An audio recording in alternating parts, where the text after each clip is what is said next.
वो वहाँ टीचिंग करती थी और मेरा यूनिवर्सिटी में आखिरी दिन था। मुझे फैशन डिज़ाइनिंग का कोर्स करना था, इसी वजह से मैं उससे मिला था। उसने मुझे अपना मोबाइल नंबर दिया ताकि मैं बाकी तफसील मोबाइल पर पूछ सकूं। मैंने घर आकर उससे रब्ता किया तो उसने बहुत अच्छे तरीके से बात की। बहुत मिठास थी उसके लहजे में, जिसकी वजह से मैं बहुत मुतासिर हुआ और मैं उससे रोज़ कॉल करने लगा। मैंने जब भी उसे कॉल की तो उसने मेरी कॉल को कभी इग्नोर नहीं किया, बल्कि उसने मुझसे बड़े अच्छे तरीके से बात की। और फिर वक्त गुजरने के साथ साथ हम दिन रात एक दूसरे से बातें करने लगे।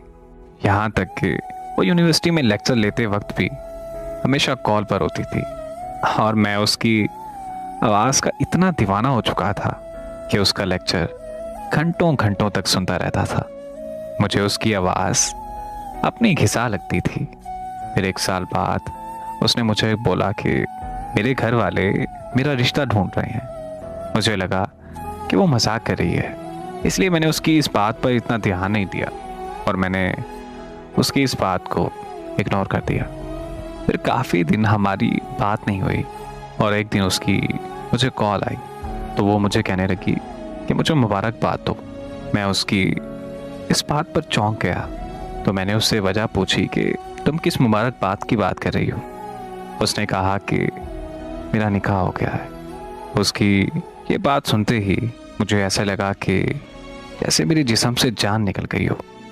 मैंने उससे कहा कि तुम्हें पता भी है कि मैं तुमसे कितनी मोहब्बत करता हूँ, फिर भी तुमने मुझे छोड़कर किसी और से निकाह कर लिया। तो उसने मुझे कहा कि तुमने मुझे कभी शादी का नहीं बोला कि मैं तुमसे शादी करना चाहता हूँ। मुझे लगा कि शायद तुम मुझे दोस्त समझते हो और मैं एक अच्छा दोस्त समझकर ही तुमसे बात किया करती थी।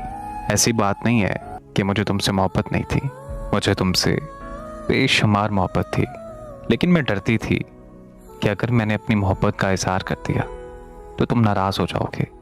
और वैसे भी तुम अमीर बाप के बेटे हो और मुझे लगा कि तुम मुझसे शादी नहीं करोगे।